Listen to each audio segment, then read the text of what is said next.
Hello, everyone. Before we begin today's show, I want to give a shout out to Idle Courses Academy. If you're looking to transition into the corporate instructional design space, you need the right guidance to do so. Dr. Sargent and her team have done an incredible job of focusing on what's important to be a corporate instructional designer, like storyboarding, ID models and theories, authoring tools, project management tactics, and more.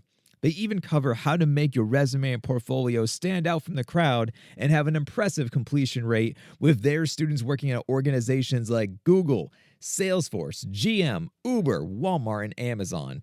Also, you won't be going through this learning process alone. You'll be studying alongside other aspiring instructional designers, as well as working with experienced mentors and coaches. And as an added bonus, you'll get a free copy of my ebook, What I Wish I Knew Before Becoming an Instructional Designer. So check out the industry-recognized program that's showing up in job descriptions as preferred training and education by going to idlecourses.com/academy. Enrollment just opened up this week, so use my promo code Luke, that is just LUKE, to save you $88 off your enrollment. And now, let's start the show.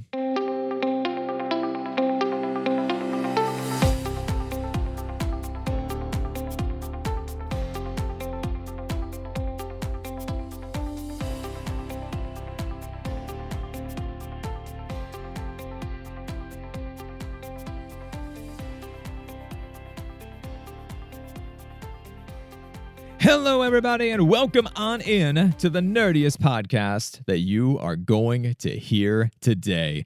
My name is Dr. Luke Hobson. I'm a senior instructional designer and program manager at MIT. I also produce a lot of content on the internet with a blog, a podcast, a YouTube channel, and I also wrote a book called What I Wish I Knew Before Becoming an Instructional Designer. It is safe to say that my passion and purpose is instructional design, and I love helping you with your instructional design journey, as well as sharing what I have learned along the way. Today's episode is actually something I have never done before, so I am really excited to be able to share this one with you.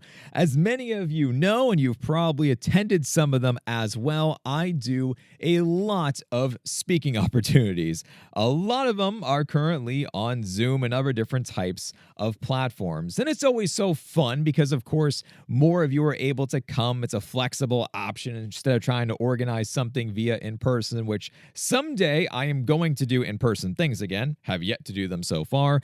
But so far, I am still doing everything online. And what you are going to be hearing today is actually a speech that I just gave yesterday. And this speech was made possible by the folks over at EduFlow, who are one of the sponsors of the show. If you have not checked out their learning platform yet, by the way, EduFlow, you need to look into it. It's the best learning platform I have ever used, hands down, no questions asked.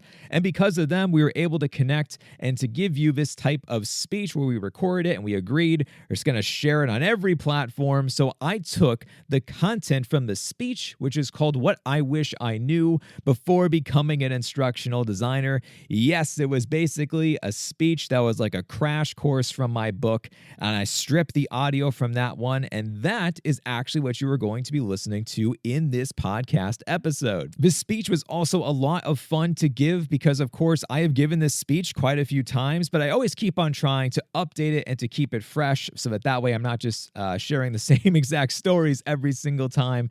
So I talk about some new types of technologies. I talked about a couple of different strategies that I've been using lately to help when it comes to working with subject matter experts. So it was absolutely really fun to be able to do this. I also talked for quite a bit. I think it was like 50 minutes straight that I talked. At one point in time in the speech, by the way, my voice completely gives out. This is what happens when I'm a very loud human being and I am constantly talking. And my voice has decided like, nope, I'm done. So at one point in time, you might hear some cracking in my voice very later on in this type of podcast episode. I think it was at the end. But anyway, I digress.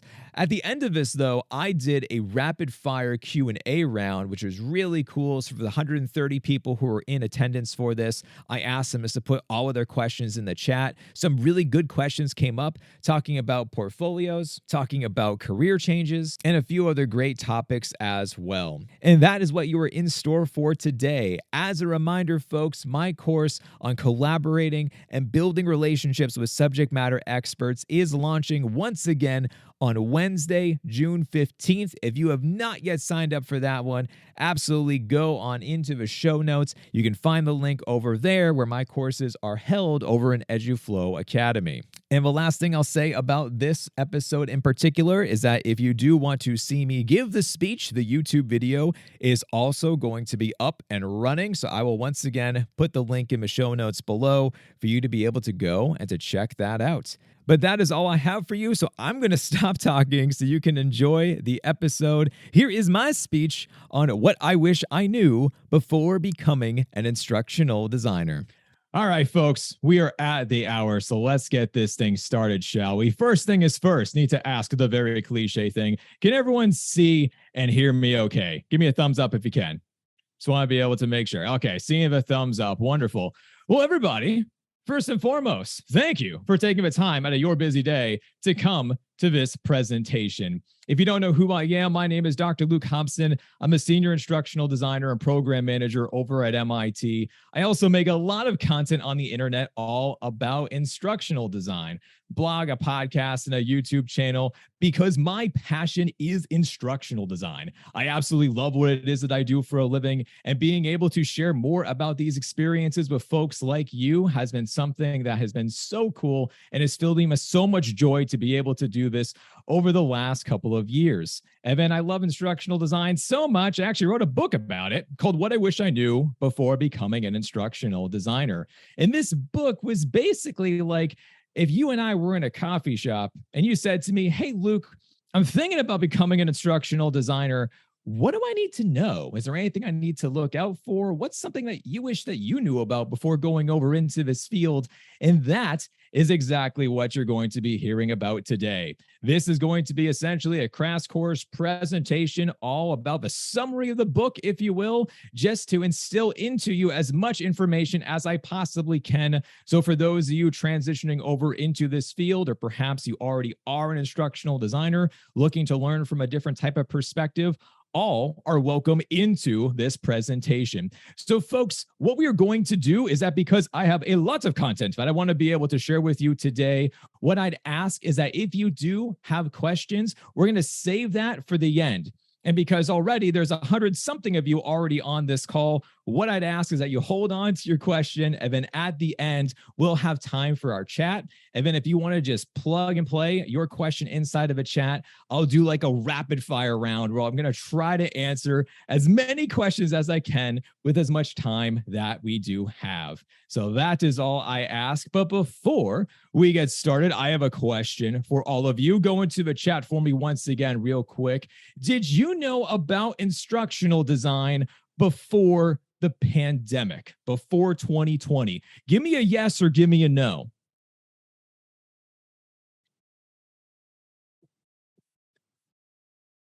I'm actually seeing quite a good mixture of yeses and nos, and that is so interesting. So whenever I talk to somebody about instructional design, oftentimes what I'm going to hear is that somebody will say that they just heard about this field. It seems so new and exciting, and they can't wait to learn more about instructional design. And yes, of course, it is exciting. It is awesome. I can't wait for you to learn more about instructional design. But let me be clear, it is not new. Actually, we can trace our origins back to World War II. We can thank the University of Florida and the United States Army for trying to be able to figure out what is a better way for us to be able to train our troops in a cohesive manner. And then from this, all of the learning theorists you come to know and love, with Benjamin Bloom probably one of the most significant ones you probably heard of before, but eventually moving on to Skinner, Gagne, Merrill, and many of the other famous names that we know of today, started to emerge. Fast forward into the 80s, the first ever type of training computer-based program was developed called Plato. And this is when we first started to be able to have training go more into this digital type of online world. Fast forward a couple of years from there, and all of a sudden it was impossible not to hear a commercial online talking about going back to school, whether it's the University of Phoenix, ITT Tech. All of a sudden, when you were talking to someone and they said, oh, I'm going back for my master's and my bachelor's and I'm doing it online, it became a normal part of conversation, only now in the year of 2022 to have some schools have hundreds of thousands of students enrolled into their online programs. And now this leaves us into this very interesting time that essentially I am just dubbing as the ID boom, because every single organization I can think of is hiring for an instructional designer. And it is extremely interesting to see how rapidly our field has evolved with just the last couple of years. So, of course, if I'm going to be talking about the field of instructional design, the very first thing that I want to be able to share with you all is talking about the pros and the cons of instructional design. This is the thing that I wish that someone had told me early on, because, of course, I was captivated by the fact of like, what is this field? What is this job? I can actually get paid for designing the learning experience for folks. Like, that's a real thing. And of course, come to find out, it was. But of course, it is a job. So I want to be able to give you a realistic perspective about what I have encountered over the field and in my career. Not trying to dissuade anybody from becoming an ID, but just want to make sure that you know a little bit more about everything as well. First and foremost, the biggest pro, in my opinion, is that instructional design, I would actually call it a form of art. And that's because of the fact that your creative opportunities are endless. It is so interesting. If you were thinking about, if you are somebody who is a creative thinker, if you like problem solving, if you like putting together puzzles, and you love really being able to actually get paid for doing this for a living, instructional design is for you.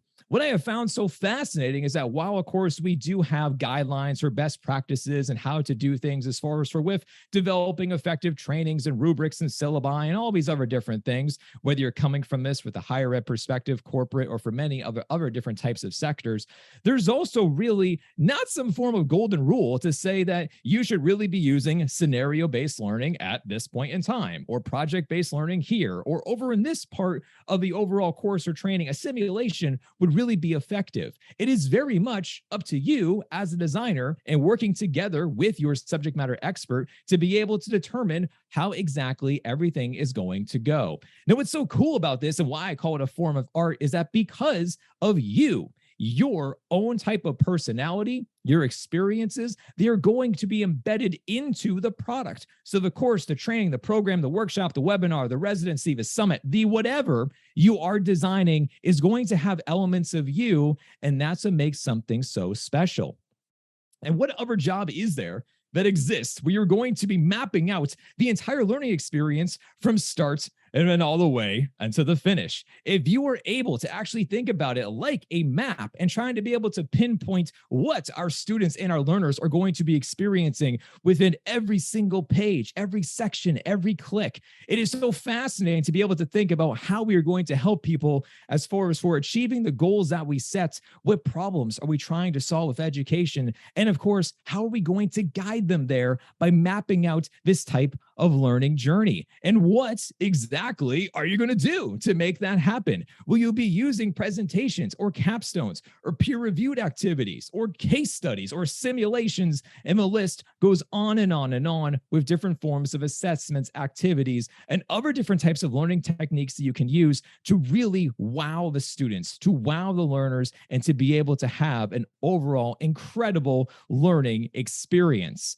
The next part to me is that SMEs are some incredibly powerful allies that you want on your team. Now, when I say SMEs, when I'm referring to our subject matter experts, these are the people who we partner with together in order to develop our products. And for SMEs in particular, while I know that there is a kind of like negative misconception out there for some people, they're like, oh, SMEs are the worst. And don't get me wrong, we all have a horror story or two of working with somebody who wasn't great to work with, but that is also just human beings. And I can confidently say from being able to develop everything over my career, I've only really had two SMEs that were just absolutely not pleasant to work with. Other than that, most of the time, they are wonderful and incredible people to work with. And if you think about it, in what other world do you have the opportunity to learn from someone who is an expert in their craft, who is dedicated and developed time, energy, and resources and everything of a sort into what it is that they do.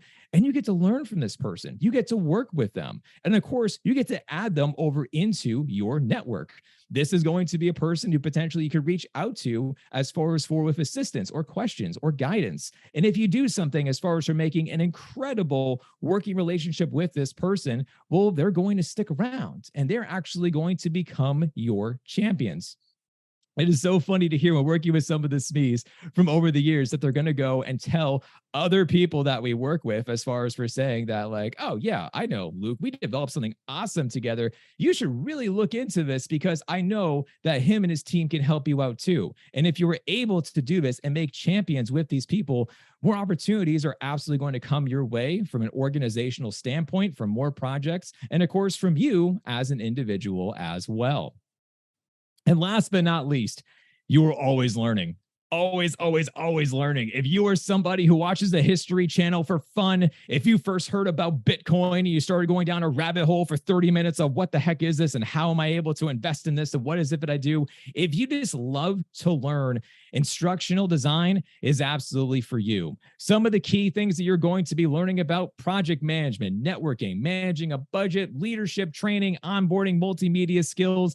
The list goes on and on and on. You are able to absolutely diversify how much you are going to learn, and of course, how it is going to help you not only within an instructional design role, but I would argue too that these skills could apply to whatever it is that you want to do from here on out with the rest of your career. These are absolutely going to become essential. So now let's talk about the cons.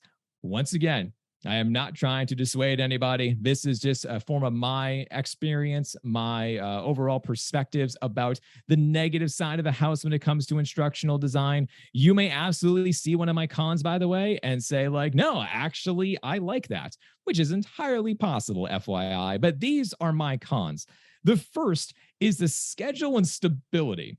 I remember reading a blog post a long time ago, and like the very first pro that the person listed out as far as to why you should become an instructional designer is that you will always have a normal 9 to 5 job. And I read that and I was like, well, I'm doing something wrong because I have never, ever, ever had a normal 9 to 5 job. If the person tells me that they work best in the evenings, I'm working in the evenings. If they tell me that they're working early in the morning, well, then, hey, guess what? I'm going to do my best to match them early on in the morning. And trying to be able to think about this too, as far as for if you are working on several projects over the year, there's many projects that I literally have right now where some are just kicking off, some are kind of in the middle, and some are closer towards the end. So because of that, my projects really do feel like they are constantly up and down in ebbs and flows. And for someone who likes to keep things as cool, collected, and nonstop, a traditional 9 to 5, I have yet really to experience that.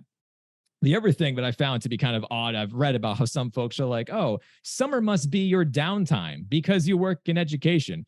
Like, nope, it's the exact opposite. Summer is actually my busiest by far because my subject matter experts, my professors, my faculty members, they have downtime during the summer. So, of course, they want to be able to work on their projects over the summer. So instead, I am kind of slammed when it comes to this time frame. The next is change. Instructional designers are change agents. We are fantastic when it comes to change. It doesn't mean, though, that we like it. It's more about something that we have to do. When I think about my communication style, I am constantly communicating with many different types of stakeholders, and the way that I'm communicating with them is absolutely going to be different. For instance, if I'm talking to a subject matter expert, that's going to be different compared to myself talking to, let's say, marketing for someone trying to promote the product, or the advising team with being able to coach people through it as far as with more of a maintenance and a success rate type of an operation. So it's just a lot of different forms of communication and talking with many different stakeholders all at once. And then, of course, by doing that, you constantly have a different type of mindset each day. For the project that just kicked off, I have to go into this type of researcher mode. I'm doing everything as far as with analysis and talking with the marketing team and figuring out who is a target audience, what this should overall look like. For something that's more towards the end of the entire product development lifecycle, well, then this is more of me going through things as like a QA tester and a reviewer, just to make sure that everything does look perfect and that we are ready and good to go when it comes to launch time. And then last, but absolutely not least, which is so strange, is that I have found over the years that this situation kind of keeps on happening where I find myself being the middle person. I am stuck between two parties who are disagreeing with one another, and it's up to me to be the one to negotiate the peace treaty to make sure that everybody is happy. So let me give you an example. Let's say that you were developing an MBA program for a university. You've been assigned to work with numerous subject matter experts who are both trainers and professors. They've done these live courses before, and they're telling you the biggest hit about their courses is that they use a simulation. It's what everybody raves about, and they tell you that if we can use this for this brand new online MBA, you absolutely need to do this. And then, of course, you're like, all right, let me go check it out. You look up the product, you vet it, you find out, yeah, the simulation, it's awesome. We should absolutely use this. You have a ton of different ideas about what you can do with that. But you look at the price tag and you're like, oh, ooh, that's kind of expensive. Like, I don't know if we can actually make this work. Well, let me go talk with my director and my dean. And yeah, let's see, maybe there's room in the budget. So you go talk to the director and the dean and you present your case and you get an absolute hard no. And they tell you there's no way. You need to go back to your subject matter experts and see if there's any other alternative. And you say, okay, and you go back to the SMEs and tell them, and immediately they are completely turned off and say, absolutely not. It's either this or nothing. And if we don't do that, that's a huge problem. So who ends up solving that problem? Well, unfortunately, it's the instructional designer, and you need to be able to figure it out. And while this is certainly a very rare case, I can only think of about maybe 4 times this has happened where it's come really, really kind of scary within my instructional design career, but it has happened. And as somebody who likes everyone else to be happy, I have found myself trying to become the negotiator, the problem solver, and hoping that we can work out everything in the end. And then the other area, it's not really a pro, it's not really a con. So I guess I'll call it like an in-between. And what this in-between is I'm calling it as in that's not in my job description. Now, what that means is that you are working as an instructional designer and you find an idea and you're like, we need to do this. This is going to make the product, the learning experience incredible. We have to do this. So you go into your team meeting and you bring up the idea and say, hey, we should do this. And they say, great, can't wait for you to get started.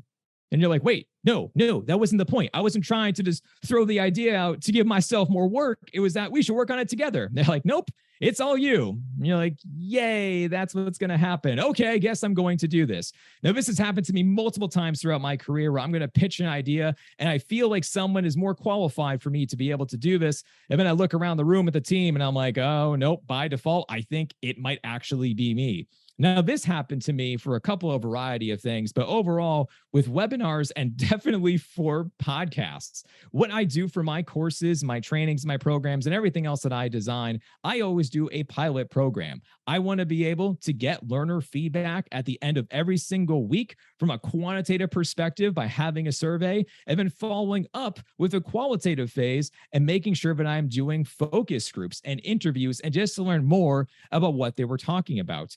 And what I found from doing this sometimes is a very interesting and revealing thing. And one of them is that I kept hearing from people is that they wanted to be more involved in the course, but they didn't have time. I'm like, okay, what on earth does that mean? I'm like, do you want more activities? No. Okay, how about more exercises? No.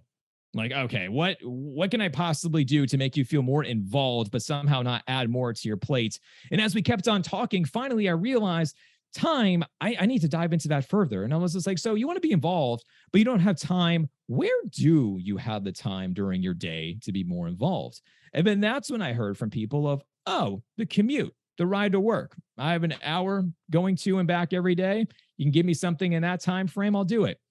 Okay, so what you're telling me is that if I make podcasts for courses, would you actually listen? I have no idea. They said yes. I'm like, okay, well, I guess I'm going to figure out how to do this.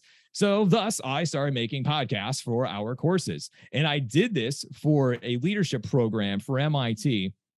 And it was absolutely crazy to be able to figure out first and foremost, how to make a podcast, how to do it well. But I found by reaching out to the multimedia team, they had some extra types of pieces of content from interviews that simply we couldn't add over into the course. It would have been overkill and way too much content. So I was able to take these interview files and then myself, I acted as the narrator, telling a story and weaving things together and putting this into the appropriate week for every part of the program. I launched it out into the world and basically crossed my fingers and toes and said, wow, I really hope that this works. And I found out not only through downloads and the reviews that people were enjoying it, but I also saw too within the discussion boards that people were going into the discussion board and they were like, hey, when's the next episode of the podcast coming out?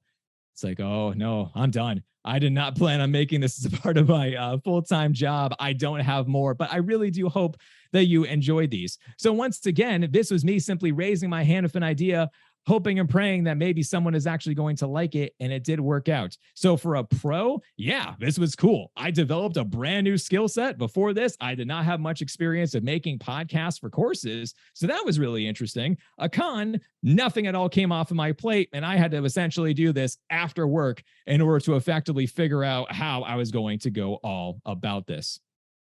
So the next thing that I really wish that someone had told me about was actually how to explain the instructional design role, which is so interesting because I first heard about instructional design back in 2013 from networking with everybody when I worked at a primarily online university. And I was so curious to see what everyone's jobs were. I had no idea. All the titles didn't mean anything to me back then.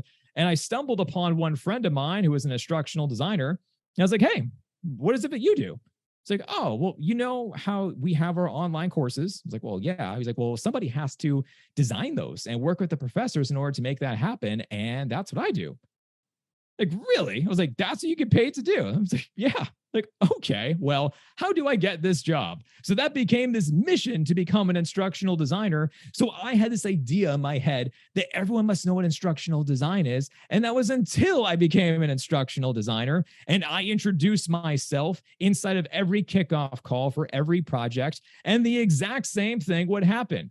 We had all these different members inside of this project kickoff call, and there would be someone from marketing, someone from sales, a subject matter expert, and somebody who was running the course of a training or whatever it was. And as they would go around the room and introduce themselves and say their title, everyone seemed to nod in agreement as far as we're saying that they know, they understand what it is that these people do for a living. And then, of course, it comes to me and I'm like, I'm Luke. I'm an instructional designer. Got a lot of blank looks of like, what's instructional design? I'm like, oh, okay. Apparently, I need to find a better way to be able to properly introduce myself. Now, while I was doing this, I was also trying to be a little bit clever and figure out what can I bring to the table. When I first started to introduce myself, I was also told to just call myself the learning expert. Now, for me, working in higher ed, saying that I'm a learning expert and working with faculty who have been teaching for 10, 20, 30, 40 years, they're like, yeah, so are we. So what is it that you do? And I was thinking about it, and I was like, you know what? My edge is the fact that I have been involved within the online space since basically 2006. So what I started to say, when you can absolutely take my script, by the way, and modify it, edit it, what you will, but I talk about how I understand how people learn online. Using this knowledge, I partner with somebody like yourself, like a subject matter expert. I take what you know and I combine it with what I know about how to create a meaningful learning experience. Now, being able to actually do this, what's then going to happen is that we are focusing on making sure that the learning experience and the ask of what people are doing is going to be crystal clear and transparent. So people know exactly why we are asking them to do something, and they can see how they're going to be able to hit these goals. And we are going to be doing this by developing curricula, resources, and materials that align and link to everything across the board. When I started to introduce myself that way, while some people just basically said, oh, you're the online learning expert guy, I was like, well, I mean, yeah, it's a part of it, but no, I do more. But at least they started to give me a chance, and I was able to explain myself and kind of show what it is that I can really do over time. And when you think about it, I can also understand why it might be so confusing, because within us, within this field, we know that instructional designers wear many, many hats. We are the learning experts. We are the researchers. We are the technologists. We are the project managers. But also, most importantly, we are relationship managers. Because if you do not have an established and incredible working relationship with somebody, your project is quickly going to fall apart. So that brings me to the next thing that I wish I knew was how to work with subject matter experts. And I would argue, if I was to tell you anything, this very well could have been the number one thing I said. And this entire webinar could have been literally just how do you work with other people? How do you influence? How do you persuade? How to negotiate? What do you do when someone else is the key decision maker and you have to work with them? They don't report to you. You don't report to them, but you need to be able to find common ground and figure out how to work together. So what is it exactly that you're going to be able to do? Now, with this process, the biggest thing too, as well, is that this must be an equal partnership. There has to be an equal voice in the design process. If you have ever seen some courses that were clearly 90% of the SME and let's say 10% of the instructional designer, it is pretty clear when it's incredibly content heavy. On the flip side, if it's 90% the instructional designer and 10% the SME, well, then it's not going to be as effective as possible. So you want this equal type of balance, this type of a 50-50 split. So what do you do? How do you actually establish these good common grounds right from the beginning? My first tip for you is to actually use a strategy which is simply known as Google. Yes, researching people before you meet them is incredibly, incredibly effective. And it's so simple. But I found just by Googling somebody, you are looking for things such as with their education, articles, blogs, papers, LinkedIn, YouTube, courses, interviews, press releases, accomplishments, awards, anything that this person has done.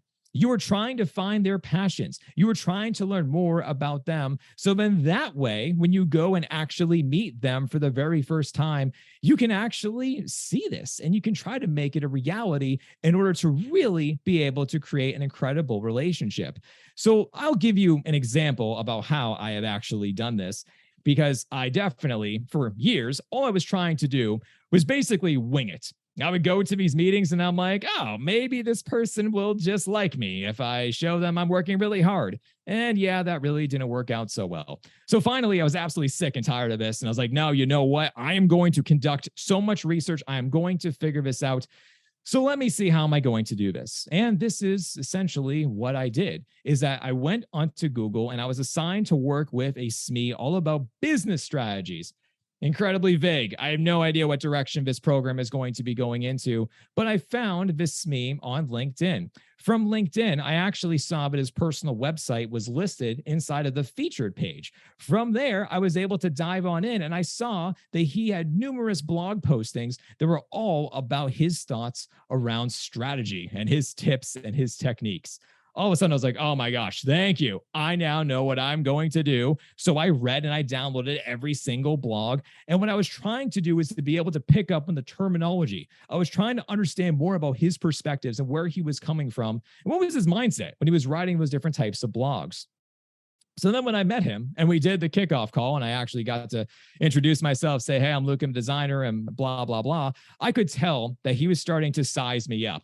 He was looking at me and same thing. It was just like, why is he on the project? Do I really need him? I was starting to get that look from him. But then the minute he started to talk about business strategies and he said one of the key terms that I remembered from his blog, I was just like, haha, now I need to jump on in. And as soon as he said that, I was just like, oh, I know exactly what that word and definition means. I read your latest blog. It's like, you read my blog? I was like, oh yeah, I read the last 3 of them. They were really insightful. No, you didn't. So like, no, I did. And I actually showed him my notes and I said, I looked at everything. You had so many really interesting ideas. I have a couple of ideas of my own, how we can take these and how we can transform them into an online way that I know that learners are really going to enjoy. After that, it was incredibly simple to be able to work together. We essentially jumped several steps ahead of time, and that's where we were able to start things off on the right foot. And they were pretty much perfect for going forwards of being able to actually make this type of an online course. Now, after that, though, let's say the research is done. The other thing, but I'd like to really be able to do and dive on in is that I essentially conduct interviews with subject matter experts, which is kind of funny. So let me explain a bit more about that. Is that over the years, I have worked with many instructional designers on the same projects. For some that are like really huge, we need to have maybe 2 or 3 instructional designers at the same time working on the same thing. And from being there, sometimes I was just there to be a helping hand. Essentially, I was kind of like the junior instructional designer. And I was listening to how the other instructional designers went about with everything. And wow, do we do things very, very differently. So as soon as I started to recognize that, I was like, I need to figure out if they have worked with an instructional designer before, but also what were their styles? So I began to start asking this question. Have you worked with an instructional designer before? If yes, and these are the 3 little words that you are going to be saying is tell me more. Why are you saying tell me more? Because you want to know about what their past experiences were like working with other instructional designers. And you can get so much information just by asking open-ended questions and being able to keep on stringing along the conversation. So something like this, as an example, let's say you start working with a SME and you say, oh, I heard that you worked with another instructional designer before. Is that true? Oh, yes, I actually worked with Tara. We worked in our data science program together. It was great. Awesome. Tell me more. What made that great for you? Oh, we did this really weird thing called course mapping. I've never actually seen that before, but it was really interesting. It helped me to gain a full perspective of that. Oh, fantastic. For course mapping, did you use something like Google Sheets? Yeah, that's what we use. Great. I'm going to do that for you in the future. Is there anything else that you can tell me more about? Oh, yeah, we also did this usually around Tuesdays at 2:00, and that was perfect. That worked best for my schedule. Okay, got it. Tuesdays at 2:00, doing course mapping. We're going to make sure that all these things are there for you, just so that way we're not changing anything up, and we're going to keep on rocking and rolling at the exact same pace that you had before. So by being able to ask more about this, you can understand more about their wants, their needs, and their pain points, because you don't know. You don't know what they went through. You also have no idea what else are they working on. Are they working on other projects? Is this actually something that's going to be like the cherry on top, but they already have a million things to do, and now they have one more thing. Also, by asking more about these thought-provoking questions, you're going to be able to figure out if there are any different types of myths that you can dispel and get rid of as well. For some people, once again, they have never worked with an instructional designer before, or perhaps they have never developed a course or a training or a program or whatever it is, and they have all these different types of misconceptions. So you're going to be able to clarify that and also figure out how they prefer to work together on a project, which is actually really interesting. Something I didn't start asking about until one day the light bulb moment finally went off inside of my head. And to hopefully prove my point, go into the chat for me very quickly and tell me, when are you most creative during the day? Mornings, afternoons, or evenings? Exactly. I'm seeing mornings, I'm seeing afternoons, I'm seeing evenings. Yeah, exactly. I'm seeing that all of you have a different type of preference. And like many of you, mornings are best for me. But as you can just see, someone just put in all caps evenings because evenings works for them.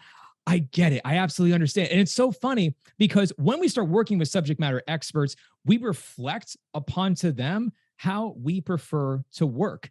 And I started to do this with one SME, and I quickly realized they were burning out. And I was like, wait a minute. It's like, I can see the problem because the way that we do things, we were doing things in the morning to match my schedule. And that is not at all how she preferred to work. She liked to do things in the afternoons. And then as soon as I figured out that, I was like, oh, okay, your creative juices are flowing for you in the afternoon after you had your second cup of coffee. Well, then let's do that way instead. And it's incredibly helpful to be able to do that. The next is the power of branding, networking, and LinkedIn. Now, I know this is kind of silly, but I'm also curious. Go into the chat for me. How many of you use LinkedIn? Give me a yes, give me a no. I am seeing a billion yeses. This makes me very, very happy. I'm so glad to hear.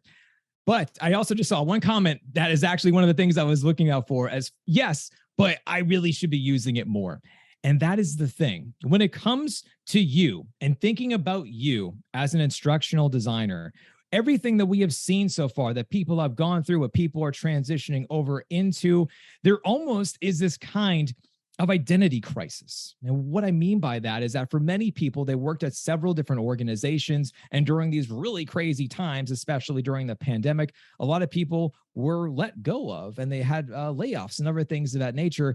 And they felt like they lost their identity because they worked at that one organization for so long. And now all of a sudden they're like, I don't know who I am. Like I always worked there. Like what am I? And what I want to be able to instill into you is that you are a designer. And with that being said, you, my friends, excuse me, you are a living, breathing, walking brand. Everything that you do, everything that you share for being online, it represents you as a brand. It represents your skill set. It represents everything that you are passionate about and that you are driven about and what is it you want to be able to do.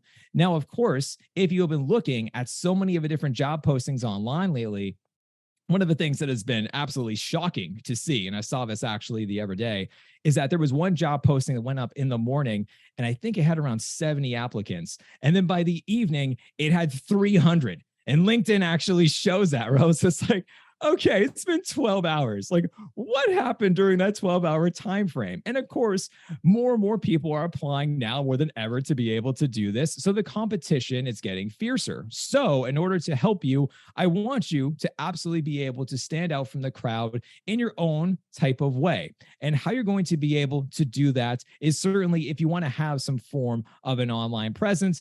That is great. But really, what I want you to think about more of, though, is what are you great at? And how can you further develop this skill set? If you're looking at a bunch of different job postings online, you're going to see certainly some of them. They will call out everything. They are shooting for that magical unicorn. They want the sun and the moon and the stars. And that's really not realistic. But for some job postings out there, they're going to specifically call it all out that they want someone to be able to use backward design. And that's all they use, or perhaps for agile, or perhaps all they're focusing on is one or two things. And if you can really pick up on what it is that they want you to be able to do, and you can try to go in and learn as much as you can and practice and say these things out loud and walk people through what it is that most likely they're going to be asking about for an interview, that is absolutely going to be incredibly helpful. Now, what also do I mean by a brand? Because if you do have an online presence, yes, you can absolutely have a website. If you want to do something with blog or articles or a portfolio, you can absolutely do that. But you do not need to start your own LLC or your own business or anything like that. Just by using LinkedIn or just by having your own website, that is a step in the right direction. And you can even do something as simple as becoming the person who hosts like virtual book clubs. If your friends and colleagues and peers start to know you as a person who is the organizer, who is the leader amongst the group, who can go through these things and keep people together, that leadership skill set is incredibly valuable. You can also create study groups, work groups, masterminds, whatever you want to be able to call them, anything where you can bring people together in order for all of you to have this collective goal of just professionally developing a little bit better every single day. If you can do that, over time, it is truly going to be incredible. Now, within LinkedIn, who should you be connecting with? I would argue that from all the people you should be connecting with, you should be connecting with other instructional designers. Now, why? What is going to happen, what it's going to do, it's going to change the algorithm on LinkedIn. For years, I didn't do this. I added anybody, and it made things super confusing because I would go on LinkedIn and see pictures of cats in politics, and I'm like, I don't understand. Like, what is this? Like, I thought it was like a professional development kind of thing. And then instead, I started to add other instructional designers and educators and teachers and professors. And all of a sudden, I had this wealth of knowledge where if I just refreshed my feed, all of a sudden, all these things began to pop up with relevant information, staying on top of trends and research and everything else within the online learning world. I'm often asked about how I keep up with being able to see what other people are doing in the field and with other different things of research and new technology. All I need to do, folks, is to go on LinkedIn. There is nothing else I subscribe to. I'm not a part of some crazy newsletter. I don't have to do anything. all I am doing is learning from other people like yourself and seeing in real time what you are sharing. And I start to dive on in deeper and notice some of those same terms appearing again and again and again. So as you are able to do this and connect with other instructional designers, the biggest thing that you are going to notice is that instructional designers post instructional design jobs, which is, it makes so much sense because it's their team, their unit, their organization that's doing the hiring, and they know about the job posting before anything else, before anyone else. So they share about it. And just to give you an example, and please excuse how awful this looks. I'm well aware, but this looks like absolute trash. But to give you an example, is that I refreshed my feed, and within 2 minutes, I scrolled down and I took a screenshot of every job posting that I saw within those 2 minutes. And that is what led to these 5 different job postings. Did I have to look anywhere else? Nope. It was literally just from the feed and connecting with other instructional designers and then seeing this. And then again, of course, as you start to see these and as these jobs are being posted, you are going to have a connection that works over there. You're going to have somebody who, of course, is looking for the same thing, looking for somebody who they know that they're able to actually say, oh, yeah, I know that person. We talked about this before. Or perhaps, oh, yeah, I've seen their postings. I've seen what they have been sharing. We definitely think alike and share a lot of the same types of thoughts around instructional design. That's interesting. I wonder if they're going to apply. And that's going to start to give you a much better chance as far as for being able to actually go and to grow. I've been speaking of growing, by the way, just to really hit home on the state of the instructional design world right now. Same thing. I just took a bunch of screenshots quickly of some of the major names I could see as far as for who was going to be hiring. And as you are seeing, from Harvard to Apple to Zoom, Discord, Amazon, Zillow, and so many more. And of course, once again, every time that you are going to be looking at that, you can see who works there and you can use the apply now with LinkedIn button, which basically pulls all of your information from LinkedIn, shares it with the hiring manager or the recruiter, and it makes things so much easier, especially for all of you who are submitting resume after resume and cover letter after cover letter. And you're like, oh my gosh, it's literally a full-time job. It's trying to go and apply for a job. Because it is. And that's certainly what it feels like. But this also shows the growth as far as for how we are extending. And with all that being said, I'm not sure if you folks have seen this. This still absolutely blows my mind. We have invaded the NFL. We have invaded the National Football League. The Broncos hired an instructional designer. And actually, I did some more Googling about this. And this instructional designer was also a freelance designer for the Green Bay Packers, which is absolutely insane to think that we have gone into the NFL. Now, of course, as a hardcore New England Patriots fan, it absolutely kills me that I am rooting for the Denver Broncos this year, but I want this person to do so well that every single team is going to hire other instructional designers. So I'm cheering for the Broncos. So let's go Broncos, I guess. I don't know. So weird to say, but either way. So now you're saying, okay, Luke, sounds fantastic. I'm going to use LinkedIn to hire and connect with other people. Where do I find these people who work for these different types of organizations? Because perhaps you are looking for somebody who does work at Apple, Amazon, Google, or whatever it is, and you just want to learn more from them. You want to follow along their journey. You want to see what it is that they are going to be posting about. How do you find these people? Once again, LinkedIn. But it's a little bit different compared to what you might have done before in the past. If you go into the search bar in LinkedIn and type in the words instructional design, and then click on the button that says people, and then search, what's going to happen is that all instructional designers with their titles on LinkedIn is going to pop up. Now, if you want to get specific, and if you wanted to find someone, I work at MIT, we'll use that. If you say instructional designer, MIT, people, search, I guarantee that myself and my colleagues, we are all going to appear. This is actually how some people have found me when I worked at other universities and they wanted to learn more about what it was like to work at that university. They had questions. They weren't really sure, is this something I want to be able to do? Do I want to work in higher ed? And they reached out to me early on. And this is actually how they found me. And I found it so astonishing because it's not like anyone told you or trained you how to do this, but they all shared this similar type of thing. So by all means, you can do this. Now, if you're trying to be able to figure out, so how do I reach out to these people and have it not be weird? Because it's definitely a little bit interesting to do a type of cold outreach, which I understand about. Not every person is jazzed about messaging a stranger and hoping for a happy and pleasant response. But this is an example that you can use if you want to think about it from a template.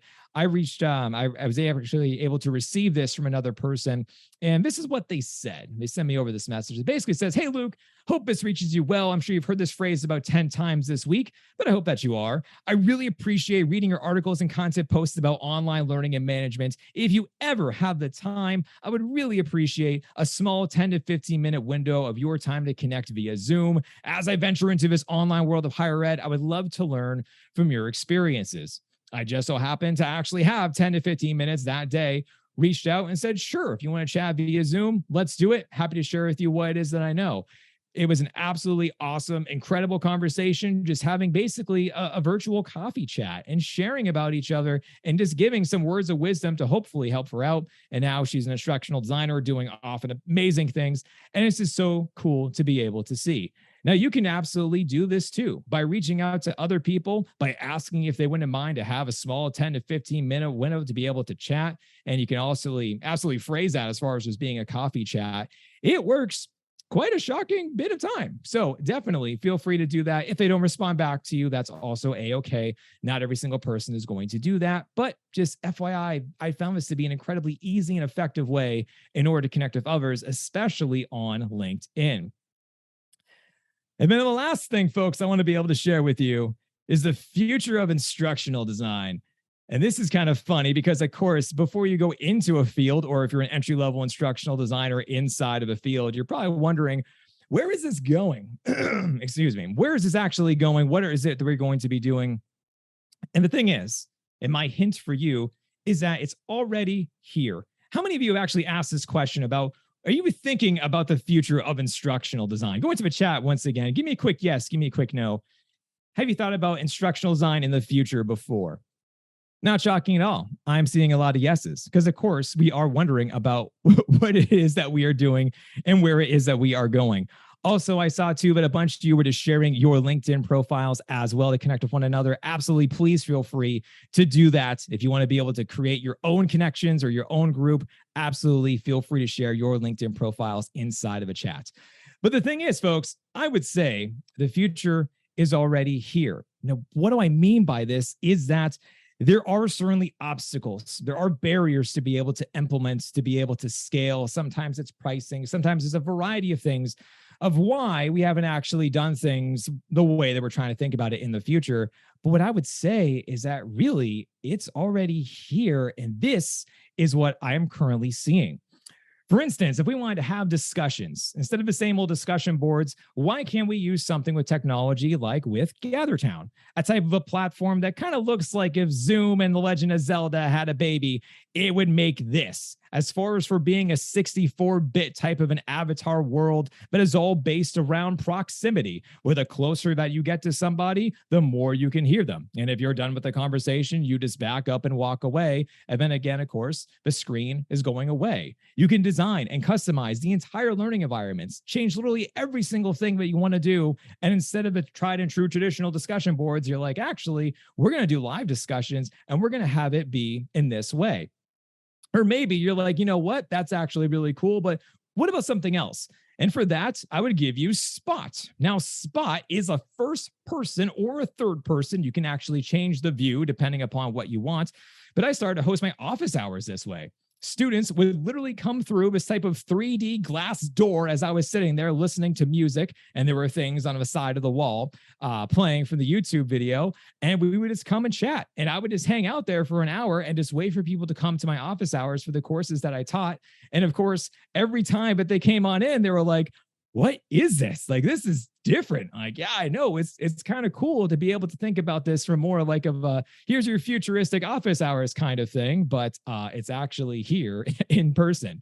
Now, for many people, turning on their camera during Zoom is something that they just absolutely dread. They're sick and tired of doing it. And I 1000% understand. Why can't we use more along the lines of avatars, like something like with Ready Player Me or Face Rig? Go into the chat real quick. Have you seen either of these things before, if Ready Player Me or with Face Rig?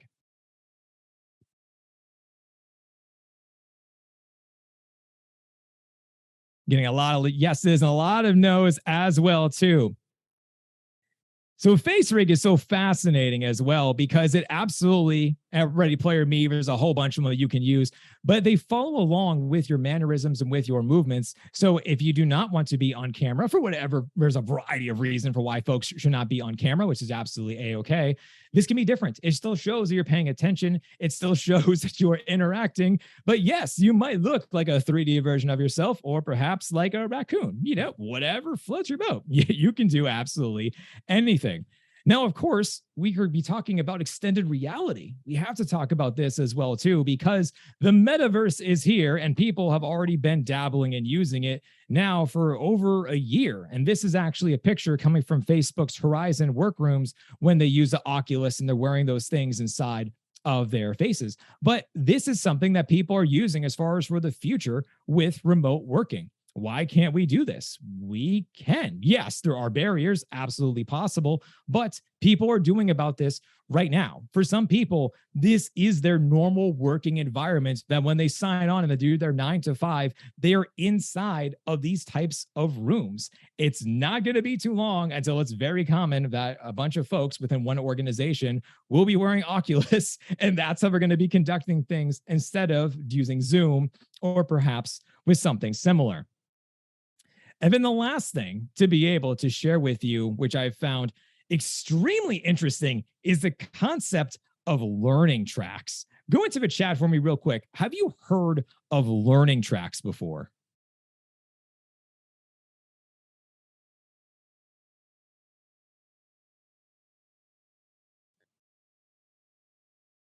Interesting. This one's a mixed response, not so much a resounding yes or no. I saw that someone asked, do we talk about it as pathways? That's another term as well, too. But what you are currently seeing, which is so interesting when it comes to learning tracks, is that I started to use this with one of my courses because the course was designed to be a marketing graduate course. And every single week, what I found out from folks is that I would always ask about your interests. Why are you here? How can I help you?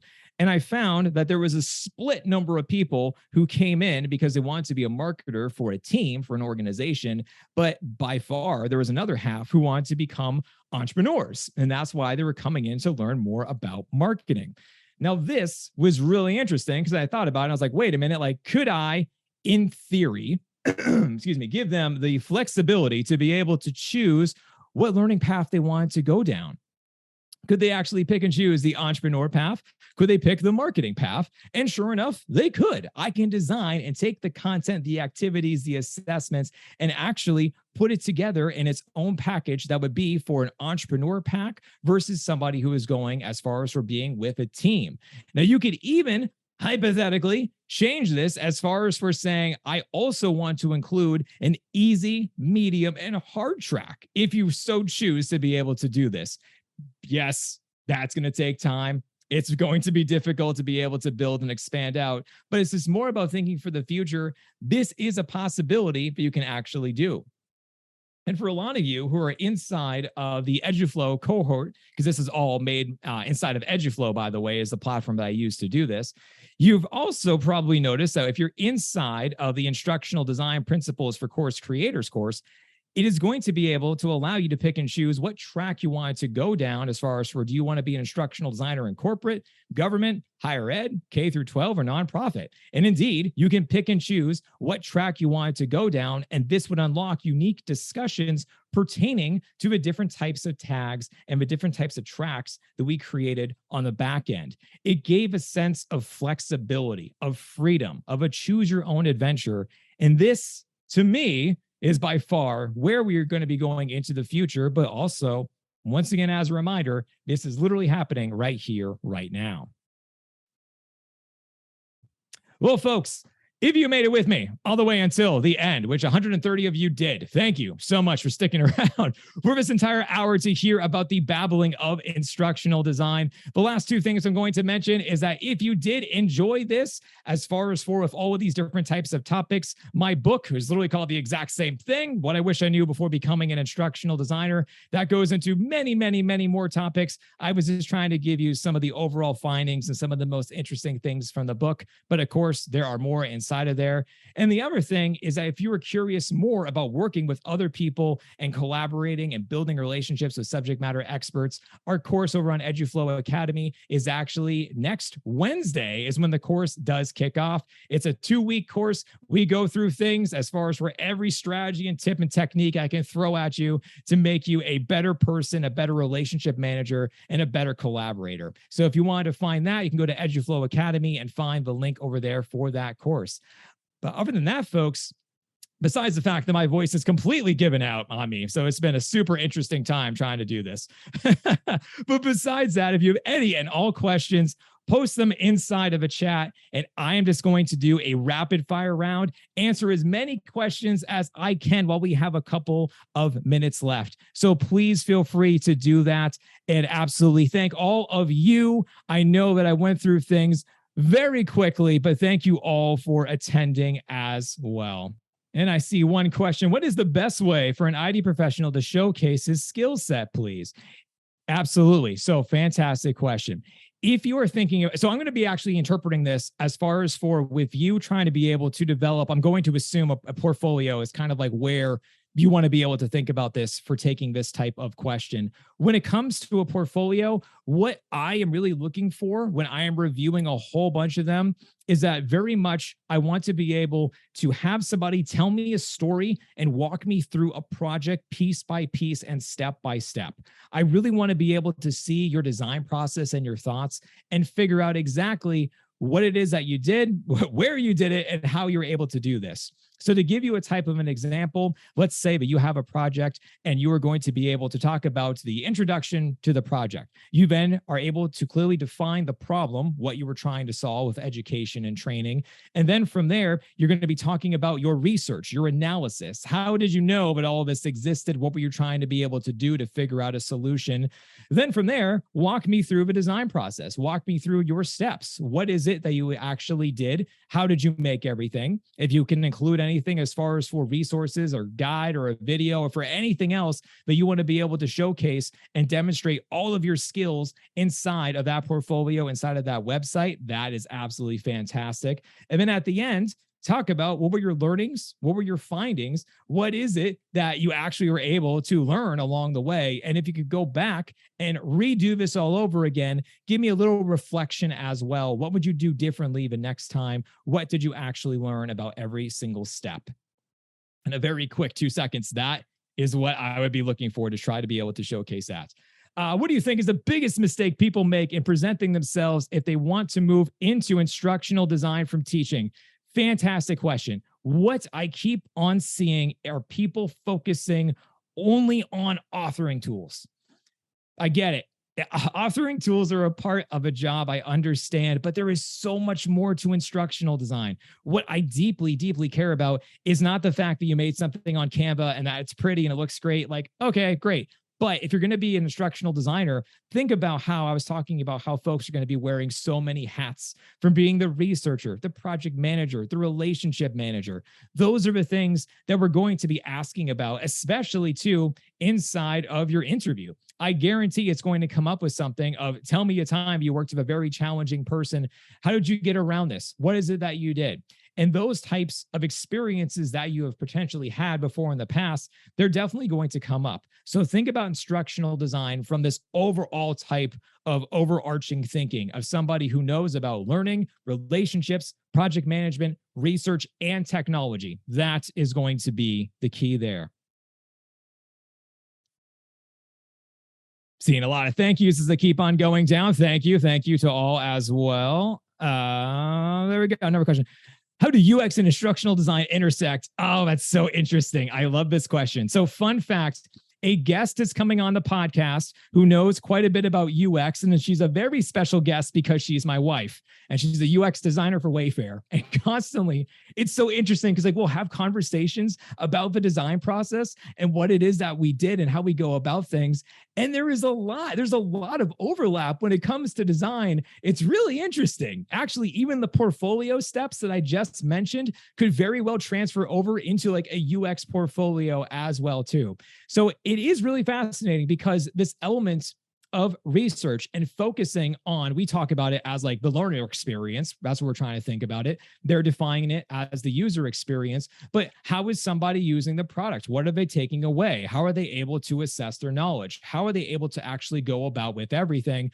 And then again, of course, we need to be able to collect feedback. So if we're giving them a prototype, we need to be able to then monitor, collect that feedback, and then apply those changes into the product and keep on doing it again and again and again until we know for certain that we have something. So understanding and learning more about human behavior and how they are using that product, absolutely an overlap between UX and instructional design.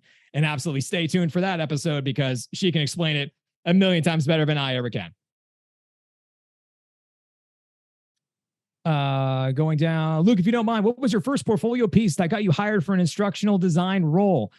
This is actually kind of interesting. So I actually made online learning communities for a university. At the time, it was for roughly about 60,000 students or so. And I talked about how I built a community around that. And I showcased that because I had screenshots. I was able to obtain permission. I obviously blocked out privacy for names and people and all those things like that. But I showed how I built the website, how I built the community, how I kept it going, how we included and increased retention rates time over time again to make sure that that was going to be working. And that was what I used, my very first portfolio piece. And eventually I took that and I moved on to Northeastern University. And that's where I started to really dive on and even further into instructional design. How can I find SMEs for my portfolio project? You are going to be surprised about the fact that you can actually reach out to quite a few people to be able to help you. My last YouTube video actually describes about how some of the people that I reach out to in particular are actually entrepreneurs. Now, with that being said, of course, I want to make sure that you aren't just constantly working for free and that you're working for a for-profit. That can definitely get kind of sticky. But for some people out there, for entrepreneurs who are in the nonprofit section or just starting from scratch and they need help, they are very interesting to work with because entrepreneurs are subject matter experts and you can actually learn from them. Or of course, if you don't want to do that, reach out to entrepreneurs, even other teachers.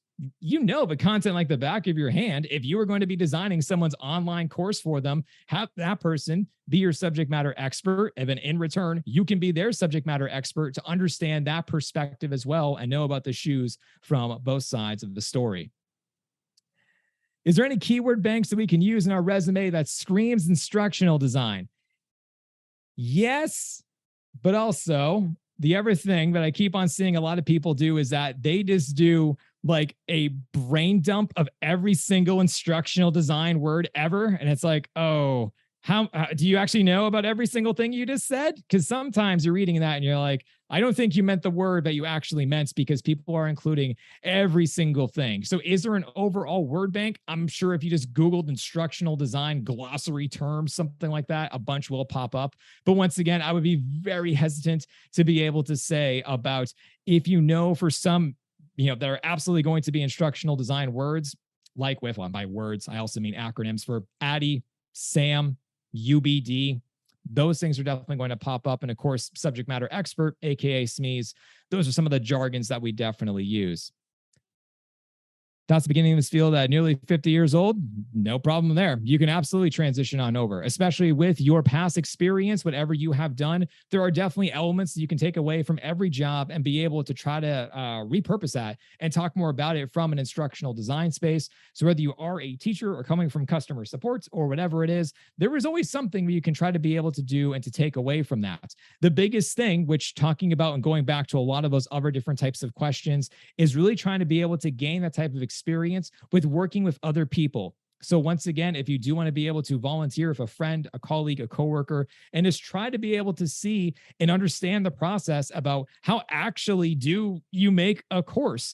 And one of the things that I would recommend is a concept that is known as backward design. Many educators use backward design. It is a very simple, relatively easy method to be able to use. If you do that, and once again, you can just Google backward design. I have a course on backwards design as well, but also you can just Google backward design. That's going to give you at least a blueprint for you to be able to follow, and that will help you to see some of those steps a little bit more. Awesome. All right. Yeah, I was gonna say, I know we're at time. I know. It's like I'm trying to fire away as many as I can. There's still like 47 messages. I think I got them all. I think you got all the questions. That's amazing. Awesome. We have Boom. like 60 seconds if anyone wants to ask like one more question, but this is amazing. And I put the link in for Luke's course on EduFlow Academy. It starts June 15th, so feel free to check that out, as well as Luke's book, What I Wish I Knew Before Becoming an Instructional Designer. And yes, feel free to save the chat if you wish you had been able to click on everyone's LinkedIn, but you were busy listening. It's the 3 dots, then you click more, and then you click save chat. So we'll give you a moment to do that before we close out. But thank you so much for coming. Appreciated everyone. And I hope you have a wonderful day wherever you're at. Absolutely. Thank you, folks. Really appreciate all of you attending and staying all the way to the end. Absolutely awesome. And I look forward to hearing more from all of you in the future. Folks, once again, thank you so much for listening to this very long episode. I always appreciate you and how much time you spend listening to all of my nerdy content. As a reminder, the course on collaborating and building relationships with subject matter experts is going to be launching on Wednesday, June 15th. Sign up if you haven't done so already. And as always, if you would be so kind to leave a 5-star review for the podcast and also a 5-star review for the book if you have read the book and want to leave a positive rating on Amazon, I will gladly take that as well. Well, that is all I have for you folks. Stay nerdy out there, and I'll talk to you next time.